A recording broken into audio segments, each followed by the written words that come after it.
All India Radio presents Morning News. Good morning, I am Tanvi Taneja. The headlines. Centre says it considers Kerala floods a calamity of severe nature. Finance Ministry decides to exempt basic customs duty and IGST on goods for relief operations in the state. Supreme Court declines to lift stay on notification of results of 20,000 Trinamool Congress candidates declared elected unopposed in West Bengal Panchayat polls. Northern states decide to set up a joint secretariat to deal with the menace of drugs. India and Japan agree to expand maritime cooperation to ensure peace and stability in the Indo-Pacific region. And Prime Minister Narendra Modi congratulates Vinesh Phogat for becoming the first Indian woman wrestler to win a gold medal at the Asian Games. Centre says it considers the devastating floods in Kerala as a calamity of severe nature.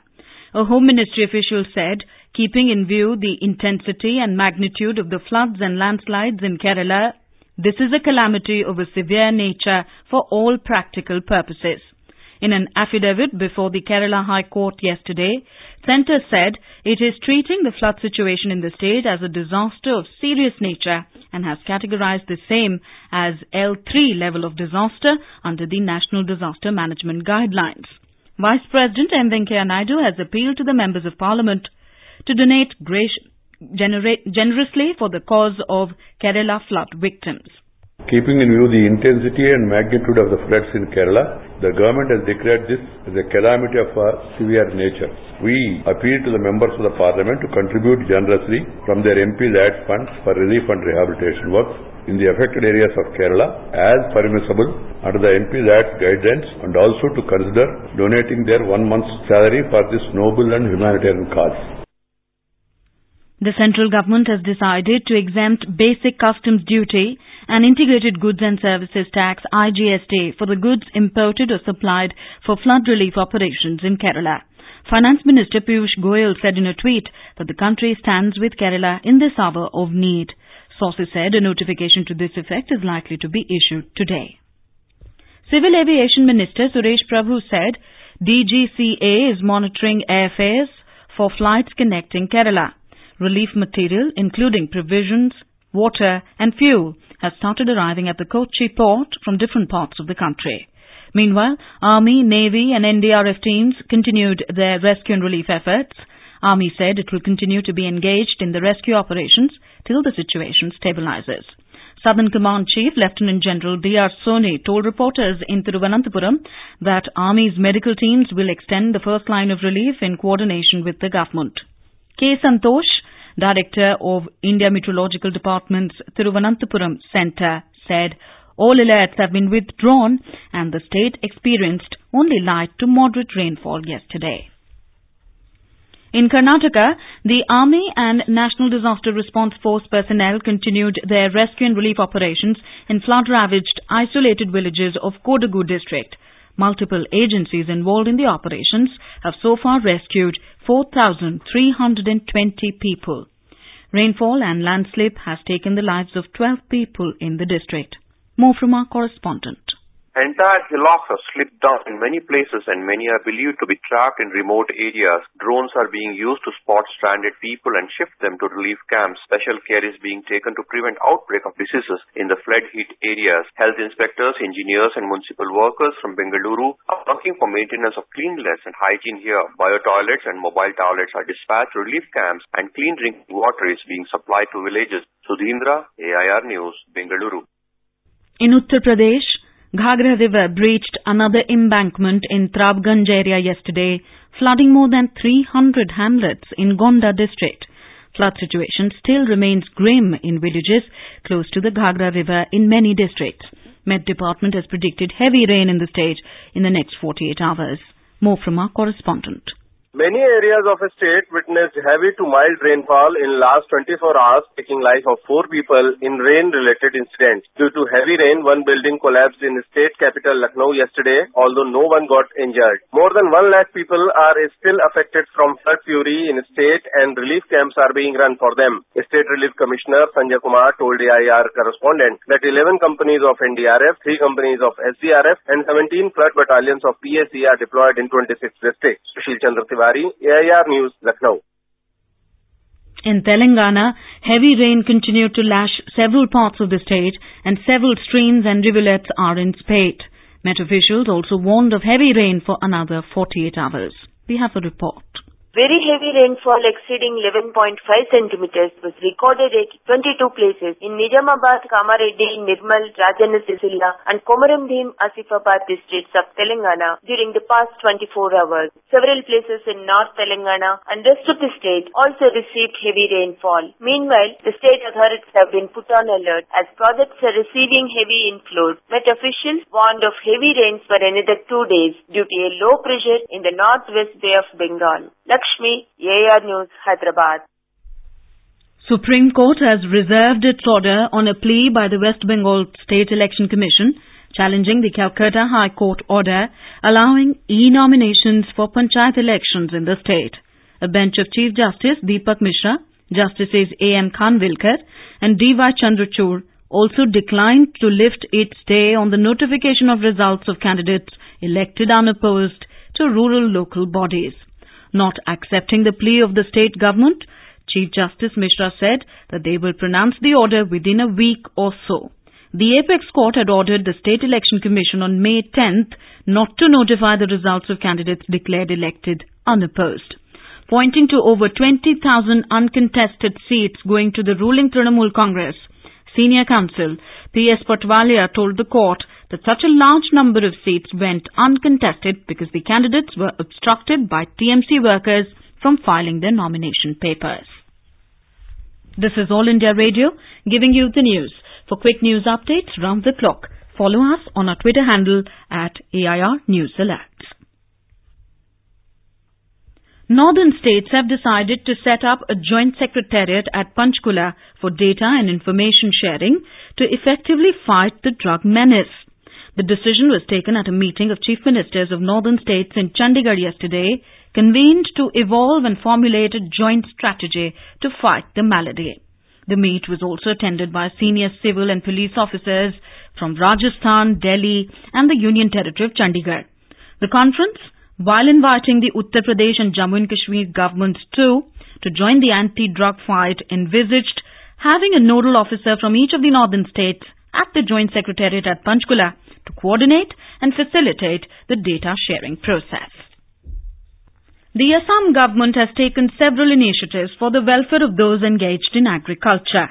As part of it, soil health cards are being distributed to farmers in the state, providing information about nutrient status of the soils, along with the recommendation on appropriate dosage of nutrients and fertilizers to improve soil health and fertility.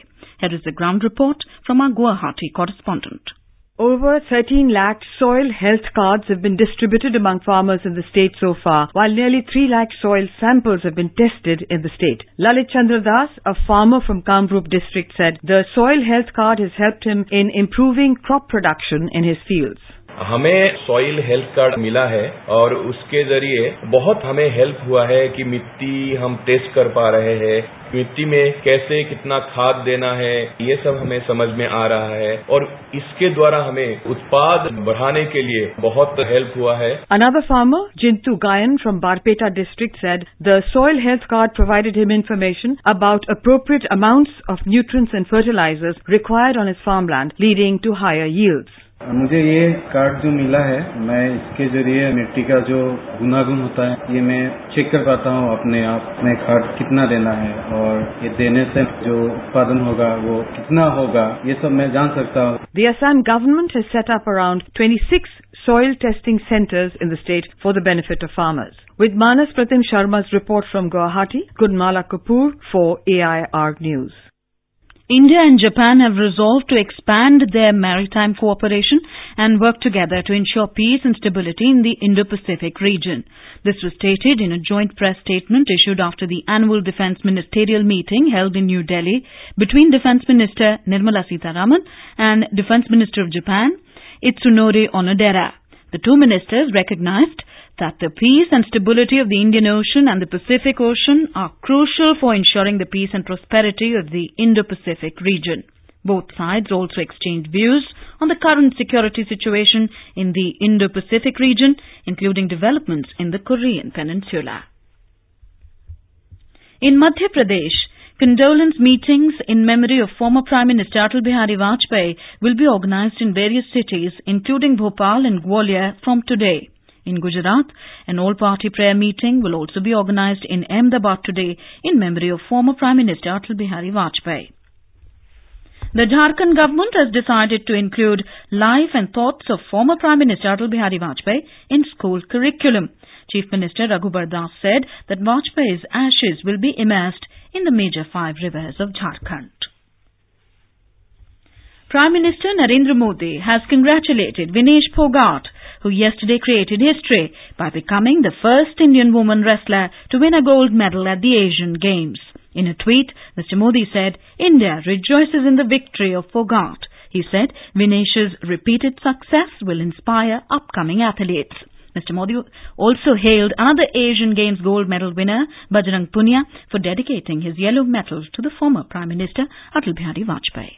जब हिंदुस्तान का एक बेटा 24-25 साल का बेटा Bajrang Punia gold medal जीतता है, भारत को पहला गोल्ड मेडल मिलता है, और मैं मानता हूं शायद बजरंग पुनिया ने कभी अटल जी को देखा नहीं होगा, और जब अटल जी सक्रिय थे तब बजरंग की उम्र 10-12 साल रही होगी। वो गोल्ड मेडल जीतने के बाद कहता है कि मेरा ये गोल्ड मेडल मैं अटल जी को समर्पित करता हूं। मैं समझता हूं इससे बड़ी जिंदगी की ऊंचाई और सफलता कोई हो नहीं सकती है, जो आने वाली पीढ़ियों को भी प्रेरणा दे रही है। And now it's over to our correspondent who takes a look at today's events at the Asian Games. Wrestlers and shooters will carry India's medal hopes today as well on day 3 of the events. India has 2 gold, 2 silver and 1 bronze in its kitty so far, and all have been won by the wrestlers and shooters. Both the golds have come in wrestling, and 4 Indian grapplers will be seen in action today too. Divya Kakran and Kiran in freestyle, and Gyanendra and Manish in Greco-Roman category will vie for glory in their respective divisions. India's other 3 medals have come in shooting, and the shooters will look to add to the tally today. Sanjeev Rajput and Akhil Shioran have begun their challenge in the men's 50 meters rifle 3 positions event, with Abhishek Verma and Saurabh Chaudhary featuring in the 10-meter air pistol category. Shreyasi Singh and Lakshay will aim for gold in the mixed team trap. Archery events also began today. Deepika Kumari, Pramila Daimeri, Ankita Bhagat and Lakshmi Rani Maji are figuring in the women's recurve event, with Atanu Das, Sukhchain Singh, Jagdish Chaudhary and Vishwas set to feature in the men's section later in the day. In women's hockey, India will take on Kazakhstan in their second Group B match. All India Radio will broadcast live commentary on the game from 6:25 p.m. In Sepik Takraw, India will take on Thailand in the men's team Regu semi-finals. In artistic gymnastics, Deepa Karmakar is among the Indians who will be seen in action in the women's qualifications. At present, India is 8th in the medals tally. China continues to be at the top, with Japan 2nd and South Korea 3rd. Sabi Hassan Khan, AIR News. And now for an overview of today's newspapers, it's over to Anuja Kumar. Thank you, Tanvi. Prime Minister Narendra Modi writing a letter to newly elected Pakistan Prime Minister Imran Khan calling for constructive engagement dominates front page newspaper headlines this morning. Engagement is the way forward, Modi tells Imran, headlines the Hindustan Times. PM offers Imran constructive engagement but no early talks, writes the Times of India. The Indian Express has quoted the newly appointed Pakistan Cricket Board Chief Ehsan Mani as saying, Imran keen we begin with cricket, referring to the resumption of bilateral cricket between India and Pakistan. Another frontline headline in the DNA reads, Defence Ministers of India and China meet today to avert more Doklams. The newspaper also tracked the news of the Interpol confirming the presence of fugitive jeweller Nirav Modi accused in the PNB scam in the UK. Nirav surfaces in UK, CBI seeks his arrest, headlines The Pioneer. And with that, it's back to you, Tanvi. Thank you, Anuja. And now before we wrap up the bulletin, the headlines once again. Centre says it considers Kerala floods a calamity of severe nature. Finance Ministry decides to exempt basic customs duty and IGST on goods for relief operations in the state. Supreme Court declines to lift stay on notification of results of 20,000 Trinamool Congress candidates declared elected unopposed in West Bengal Panchayat polls. And northern states decide to set up a joint secretariat to deal with the menace of drugs. And that is all in the morning news.